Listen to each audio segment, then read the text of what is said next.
Hai semua, Assalamualaikum. So hari ni I nak unboxing barang yang I beli daripada Rico Rinaldi. I beli ni for myself as a gift for my birthday recently. So I macam tengok I tak beli apa-apa pun untuk my birthday. So I beli ni.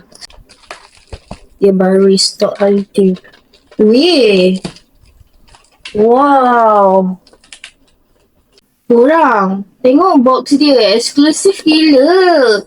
Dah lah keras. Oh my god, tengok. Box dia keras and cantik gila, okay? 1, 2, 3. Wow.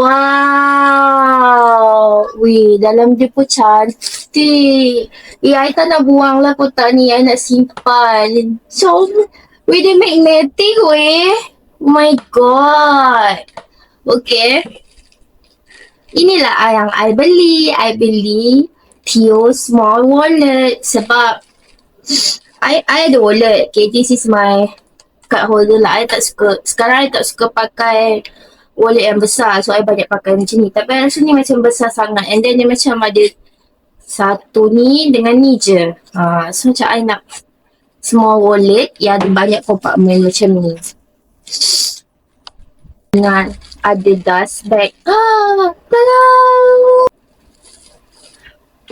Wih. Cantiknya. Cantik gila. Oh my god.